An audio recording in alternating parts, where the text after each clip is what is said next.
Hello, everybody. Good evening. Today, I'm here again to do a very small video essay on a kind of update that I want to do about the situation in West Asia. And I thought that we will map out some possibilities for what's about to happen in the future and do some forecasting and possibly end up with a positive note with a hope for the best and a hope for peace. So we know that after the strikes on Iran on the 28th of February and the following few days, we already entered the first phase of the conflict. So the first phase is where you see sort of dominance in air power. Most of the strikes are happening through the beyond visual range kind of setup. So there were a lot of targeting from drones and missile systems and systematic degradation of air defense batteries of both sides was going on. Naturally, a large part of the blow was dealt to the Iranians because the joint US Israeli military behemoth was going after a lot of Iranian military infrastructure. Yet, for the Americans, the Iranians have proven to be a little bit more resilient than they had initially thought.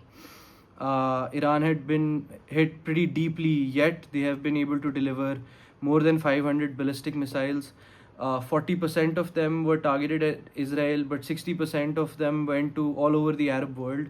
Naturally, these attacks were less at the Arab world themselves, but more at the military infrastructure placed by the Americans in the GCC countries. Now, an additional element to that is that the Iranian Shiite population naturally looks at the Gulf Arab Sunnis as the monarchs and the inheritors of a regime which is slightly like the regime of the Shah. And there's that whole conflict which is more philosophical, civilizational also. So there's that element to this whole conflict. Yet, the UAE and the Saudis have sort of advocated some kind of restraint and mediation in this whole process, despite being attacked multiple times by the Iranians. Now, this is just the phase one of the war, and this is the phase where we would all pray that the conflict sort of starts de escalating from. And I hope and pray that whatever mediation efforts are going on, I believe that today there was some kind of news that said that the Saudis are really intensifying their de escalation efforts. I pray for them to be accurate and real because that would mean that the humanitarian cost associated with this conflict will be lower, because the phase 2 of this conflict can be much more deadly. Because if there are talks of a ground invasion, the ground invasion will first be mobilized near Lebanon, where reports of some gunfire between Israeli forces and Hezbollah have already started emerging, or what's left of the Hezbollah rather. There are also Shiite forces which were sort of Iran backed, who are very anti-Israel, and they can be used as a support arm for the Iranians near Hezbollah, near Lebanon-Israel border, or as the Lebanese or some people there call it, occupied Palestinian border. So there will be some conflict there at the ground level. We hope for these ground invasions and these strikes to be limited at scale, because once the ground war starts intensifying, the longer it goes on, the likelihood of the Kurds being dragged into this conflict will be higher and higher. Now, the Kurds are a complex ethnicity that live in both Iraq and Iran, and a lot of the NATO forces have in the past treated them like guns for hire. So there is a speculative element in this conflict that thinks that the Americans might use some kind of Kurdish mercenary front to first target the Iranians. Now, that is going to lead to a very messy situation, because if any kind of ground invasion happens in a country like Iran, the territory is very hardy. It's a mountainous country where the domestic population will naturally have the advantage.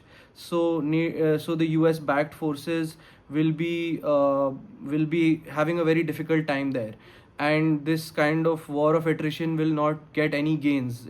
The United States is already spending billions of dollars every day just to keep this conflict going, and unfortunately for them, the Iranian state apparatus has proven to be slightly more resilient than they'd ever thought.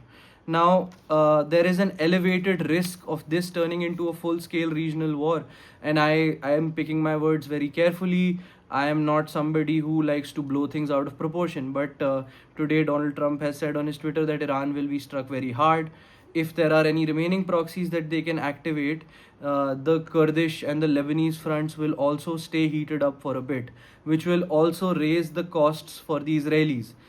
Because the Israelis will have to fight a two-front battle after that, because they'll be fighting at home at Lebanon, and whatever remains of the Iranian military behemoth will also try to strike the Israelis at home.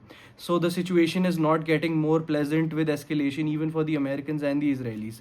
Now, there is no real exit plan on this conflict also.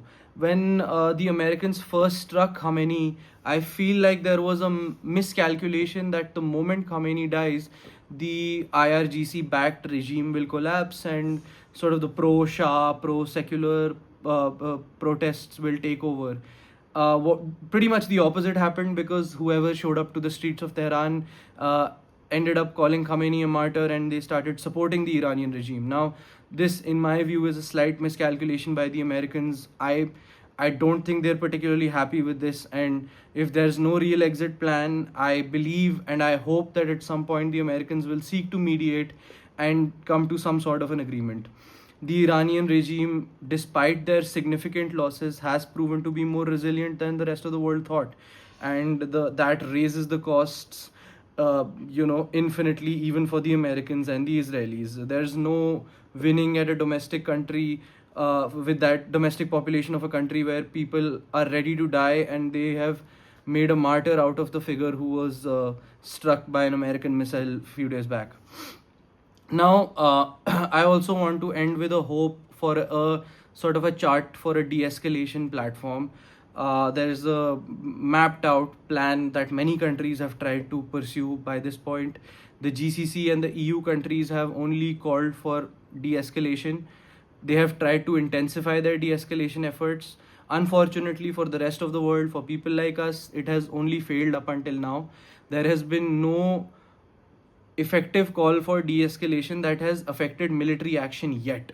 Now, one of the ways this could happen is that the talks that are happening between the Gulf countries and the Iranians could improve, their outcomes could improve, and that maybe the sway that the Iranians and the Gulf countries enjoy over energy resources becomes a major factor in this discussion.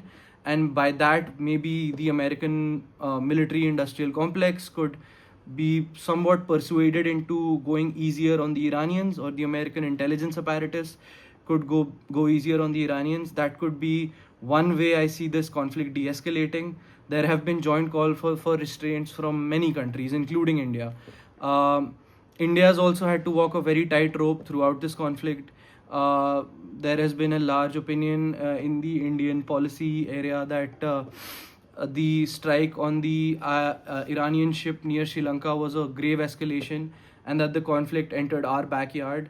And after which, Indians have also been walking a very tight rope with the Iranians, because Prime Minister Narendra Modi was in Israel just a couple of days before the conflict started.